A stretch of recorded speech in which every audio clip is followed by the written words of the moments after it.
La vie va te tester. Elle va te blesser, te décevoir, te faire douter.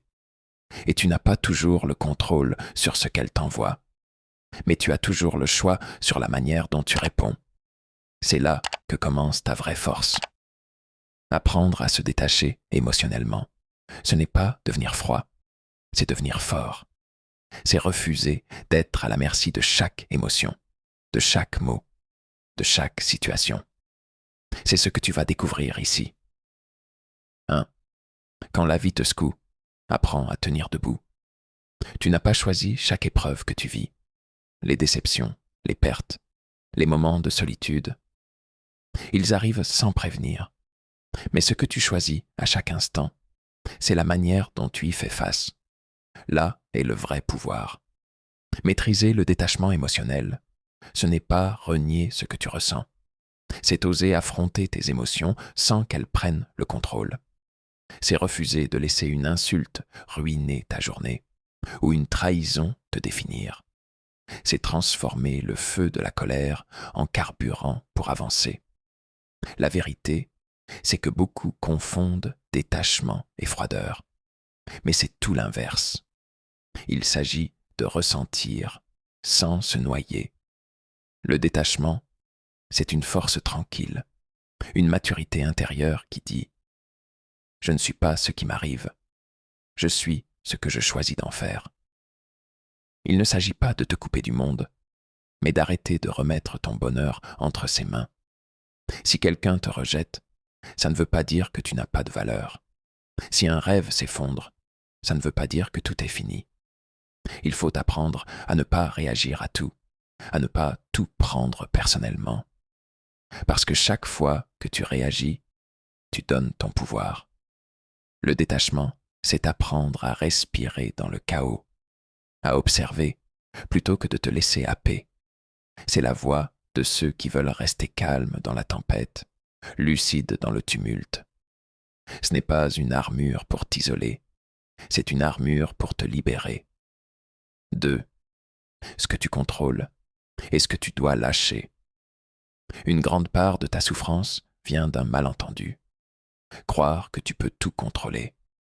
Les gens, leurs paroles, leurs choix, leur silence, tu t'y accroches. Et quand la réalité te déçoit, tu tombes de haut. Mais il existe une vérité simple, puissante, souvent négligée. Tu ne contrôles pas le monde, seulement toi-même. Tu as le pouvoir sur tes pensées, tes réactions, ton attitude. Le reste, c'est hors de ta portée. Ce n'est pas une faiblesse de le reconnaître, c'est une libération. Le détachement émotionnel commence quand tu cesses de t'acharner à changer ce qui ne dépend pas de toi. Quand tu réalises que ton énergie est précieuse et qu'elle mérite d'être dirigée vers ce que tu peux vraiment transformer. Alors pose-toi cette question. Est-ce que ça dépend de moi? Si la réponse est non, lâche prise. Pas par résignation, mais par intelligence. Tu ne peux pas empêcher les autres de juger, mais tu peux choisir de ne pas leur donner d'importance. Tu ne peux pas arrêter les vagues, mais tu peux apprendre à surfer. Ce que tu vis ne te détruit pas. Ce sont tes attentes irréalistes, ton attachement aux illusions, ton besoin de tout contrôler. Voilà ce qui t'enchaîne. Le détachement, c'est élever au-dessus de cette lutte inutile. Chaque fois que tu acceptes ce que tu ne peux pas changer, tu deviens plus fort. Chaque fois que tu reprends le contrôle de ton esprit, tu avances. 3. Visualise la perte pour mieux aimer le présent. Cela peut sembler sombre, mais c'est un des exercices les plus puissants. Imaginer que tu perds ce que tu as aujourd'hui. Pas pour te faire peur, mais pour te réveiller. Imagine que cette personne que tu aimes s'éloigne. Que cette situation stable change du jour au lendemain. Que ce confort que tu prends pour acquis disparaisse. Ce n'est pas du pessimisme, c'est de la lucidité. Rappelle-toi, tout ce que tu possèdes est temporaire. Ce n'est pas une menace, c'est un rappel. Un appel à vivre plus intensément, à aimer sans attendre, à ne pas t'attacher de façon maladive. Quand tu pratiques cette visualisation, tu commences à regarder les choses avec gratitude plutôt qu'avec peur de les perdre. Tu deviens plus libre. Tu n'as plus besoin de t'agripper à ce qui, de toute façon, finira par changer. Tu peux aimer sans t'attacher, posséder sans être possédé, apprécier sans t'illusionner. Le détachement émotionnel, ce n'est pas fuir les émotions, c'est les vivre pleinement tout en sachant qu'elles passeront. Et c'est cette conscience qui t'aide à garder ton équilibre, parce que tu sais que rien ne t'appartient vraiment, et que c'est justement pour ça qu'il faut chérir chaque instant. 4e, aimer ce qui est, même l'inattendu. Parfois, la vie ne suit aucun plan. Elle bouleverse, elle bouscule, elle dérange. Et face à ça, tu as 2 choix, résister ou accueillir. Le stoïcien appelle cela amor fati, l'amour du destin. Ce n'est pas juste accepter la réalité, c'est apprendre à l'aimer, même quand elle fait mal, même quand elle te force à tout recommencer. Pourquoi ?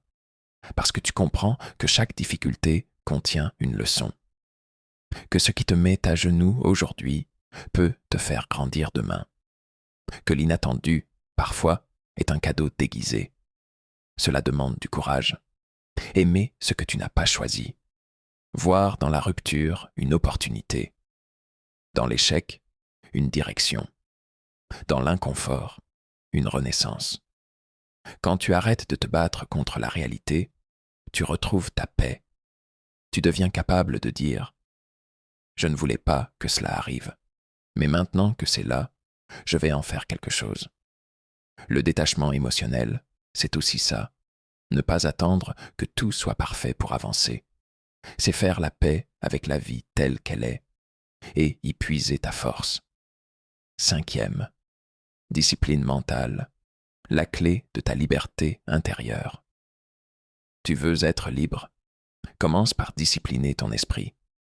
Parce que tant que tes pensées dictent ta vie, tant que tu réagis à chaque émotion sans filtre, tu restes prisonnier.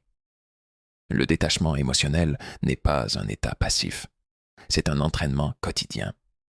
C'est apprendre à te recentrer quand tout t'invite à t'éparpiller, à rester calme quand les autres explosent, à penser clairement quand tout s'embrouille autour de toi. La maîtrise de soi ne tombe pas du ciel. Elle se forge. Chaque fois que tu choisis de ne pas répondre à une provocation, tu gagnes en puissance. Chaque fois que tu refuses de te laisser entraîner par une peur ou une impulsion, tu avances vers ta version la plus forte. Tu n'es pas obligé de répondre à tout, pas obligé de ressentir tout ce que l'on t'envoie. Tu as le droit de garder ton énergie pour ce qui en vaut vraiment la peine. Les grands esprits ne réagissent pas à chaque bruit. Ils choisissent, ils filtrent. Et c'est ça, la discipline mentale. Un filtre puissant qui te protège du chaos extérieur. Commence par de petites habitudes. Une respiration avant de parler. Un pas en arrière avant de juger. Une minute de silence avant d'agir. Ce sont ces micro-décisions qui, répétées, bâtissent une force mentale à toute épreuve. Ce que tu cherches n'est pas dans le monde extérieur. Il est en toi. Mais pour l'atteindre, il faut discipliner ton esprit. C'est ainsi que tu cesses de survivre et que tu commences à vivre. 6. Le silence intérieur, là où naît la vraie puissance. Le monde crie. Il te pousse à réagir, à t'exprimer, à répondre, à te justifier. Mais parfois, la plus grande force, c'est de rester silencieux. Pas pour fuir, mais pour écouter, pour ressentir, pour comprendre. Le silence intérieur, c'est cet espace en toi que personne ne peut atteindre. Là où les émotions se calment, où les pensées cessent de courir. C'est ton refuge, ton sanctuaire, là où tu retrouves ton axe. Prendre du recul, ce n'est pas de la faiblesse, c'est un choix de paix. Quand tu choisis de ne pas t'emporter, tu affirmes ta supériorité. Quand tu refuses de te disperser, tu choisis la clarté. Ce n'est pas dans le bruit que tu prends les meilleures décisions, c'est dans le silence. Ce n'est pas dans la panique que tu retrouves ton pouvoir, c'est dans le calme. Apprends à te taire quand tout t'invite à parler, à rester centré quand tout te pousse à réagir. C'est dans cette retenue que se cache ta force. Le détachement émotionnel, au fond, c'est ça. Créer de l'espace entre ce qui t'arrive et ce que tu choisis de devenir. Et cet espace, c'est le silence qui te le donne. Reste fort, reste ancré. Et souviens-toi, ce n'est pas ce que tu ressens qui te définit, c'est ce que tu décides d'en faire. 7. Rompre avec le besoin d'approbation. Tu vis dans un monde où l'on t'a appris à plaire, à faire bonne impression, à ne pas déranger, à chercher des likes, des validations, des « tu as bien fait ». Mais plus tu cherches l'approbation, plus tu te perds, parce que tu remets ton identité entre les mains des autres. Tu leur donnes le pouvoir de définir ta valeur, et tu finis par douter de qui tu es vraiment. Le détachement émotionnel, c'est refuser ce piège. C'est comprendre que tu n'as pas besoin d'être compris par tout le monde, ni aimé par tous, ni même validé. Tu n'es pas là pour ça. Tu es là pour être aligné, vrai, intègre. Tu es là pour avancer, même si personne ne t'applaudit. Chaque fois que tu agis juste pour être accepté, tu t'éloignes de ta vérité. Tu t'abandonnes. Et tu ressors frustré, vidé, en colère. Parce que tu sais, au fond, que tu as trahi quelque chose en toi. Mais quand tu choisis d'agir selon tes valeurs, même si ça dérange, tu retrouves ta puissance. Tu deviens libre. Libre du regard des autres. Libre de leur jugement. Libre de leur silence. Tu n'as pas à convaincre. Pas à te justifier. Pas à mendier l'amour. Tu n'as qu'à être fort, centré, fidèle à toi-même. Et ceux qui doivent rester resteront. Les autres s'éloigneront. Et ce sera très bien ainsi. Le vrai détachement émotionnel, c'est cette capacité à marcher seul si nécessaire, à parler vrai sans trembler, à ne pas te renier pour quelques instants de reconnaissance. Quand tu n'as plus besoin qu'on t'aime pour t'aimer toi-même, tu deviens dangereux, intouchable, inébranlable. 8. Ne plus fuir l'inconfort, le regarder en face. La plupart des gens ne veulent pas se détacher. Pas vraiment. Parce qu'ils savent, au fond, ce que ça implique. Faire face à ce qu'ils fuient depuis longtemps. L'inconfort, le vide, la solitude, le doute. Ce silence intérieur qui leur fait peur. Alors ils s'accrochent à des relations toxiques, à des distractions constantes, à des pensées automatiques. Tout, sauf se retrouver seuls avec eux-mêmes. Mais voilà la vérité. Le détachement émotionnel te demande du courage. Le courage de rester quand ça brûle. Le courage d'écouter ce que tu ressens sans te juger. Le courage de traverser sans fuir. Tu ne peux pas devenir fort si tu refuses de souffrir un peu.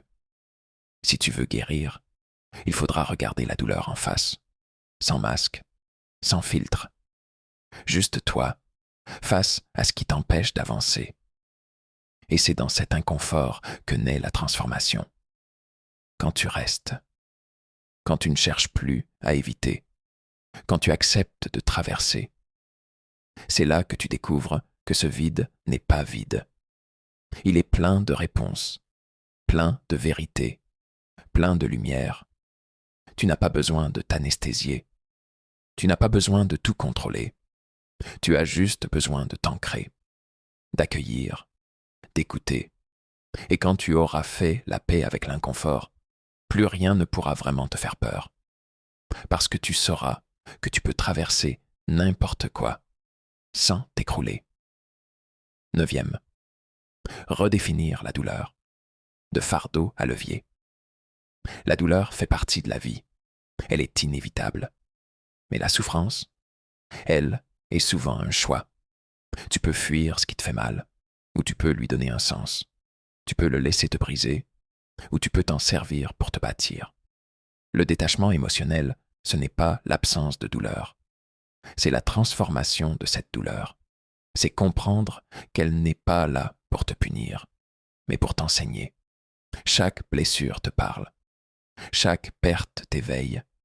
Chaque trahison te révèle un coin de toi que tu n'avais jamais exploré. Et si tu décidais de voir ta douleur autrement, comme un signal, comme un appel à la croissance, comme une opportunité de t'élever, tu ne seras jamais totalement à l'abri, mais tu peux être prêt. Et cette préparation, elle passe par l'acceptation, par le lâcher-prise, par cette posture intérieure qui dit « Je ne contrôle pas tout, mais je contrôle ma manière de réagir. » Regarde les plus forts. Ce ne sont pas ceux qui ne tombent jamais. Ce sont ceux qui tombent, qui saignent, mais qui se relèvent. Encore, et encore, et encore. Parce qu'ils ont compris que la douleur n'est pas un mur, mais un passage. Le détachement, c'est arrêter de voir les événements comme bons ou mauvais. C'est les voir comme neutres. Et décider de ce que tu veux en faire. Tu veux rester là, figé, en colère, ou tu veux avancer, avec un cœur plus sage, un esprit plus clair, une volonté plus tranchante. Ce choix t'appartient. Et il commence maintenant. La puissance tranquille, quand plus rien ne te contrôle. Le vrai détachement, ce n'est pas se fermer au monde, c'est y être pleinement, sans être dépendant de rien ni de personne. C'est être là, présent, engagé, mais libre. Libre de rester ou de partir. Libre d'aimer sans attendre. Libre de donner sans t'épuiser. Et cette liberté, elle crée une puissance tranquille, une force silencieuse. Pas celle qui crie, pas celle qui écrase, celle qui inspire. Tu n'as plus besoin d'avoir raison. Tu n'as plus besoin de tout prouver. Tu avances avec calme. Tu regardes le monde s'agiter et tu restes centré. Ce que les gens pensent de toi ne te définit plus. Ce que tu ressens ne te submerge plus. Ce que tu perds ne te détruit plus. Parce que tu as compris que rien n'est permanent. Ni le succès, ni l'échec. Ni la douleur, ni la joie. Tout passe. Tout change. Et toi, tu es là. Tu observes. Tu accueilles. Tu marches. Le détachement émotionnel, ce n'est pas fuir la vie. C'est enfin la vivre pleinement, sans être esclave de ce que tu ressens, sans te perdre dans ce que tu ne contrôles pas. C'est oser être toi, dans le silence ou dans le tumulte. C'est ne plus te définir par tes émotions, mais par ta présence, ton alignement, ta paix intérieure. Et quand tu touches à ça, tu deviens inébranlable. Tu viens d'explorer un chemin exigeant, un chemin que peu osent t'emprunter. Parce que se détacher, ce n'est pas fuir, ce n'est pas renoncer, ce n'est pas se fermer, c'est choisir. Choisir de ne plus être prisonnier de ses émotions, choisir de ne plus se perdre dans ce qui est éphémère, choisir la maîtrise, la paix, la clarté. Et ce choix, il ne se fait pas une fois, il se fait chaque jour, chaque instant, dans chaque réaction, chaque pensée, chaque silence. Ce monde ne va pas ralentir, les tempêtes ne vont pas cesser, les pertes, les douleurs, les imprévus, tout cela continuera. Mais toi, tu peux changer, tu peux grandir, tu peux devenir ce roc au milieu du chaos. Ne cherche plus la sécurité dans ce qui est instable. Trouve-la en toi, dans ton regard, dans ta posture, dans ton détachement, car c'est là que réside ta vraie puissance, quand tu n'as plus besoin de contrôler pour être en paix. Et souviens-toi, ce n'est pas l'émotion qui te domine, c'est ta réaction à cette émotion qui détermine ta liberté. Alors avance, avec calme, avec force, avec sagesse, et deviens ce que rien ni personne ne peut ébranler.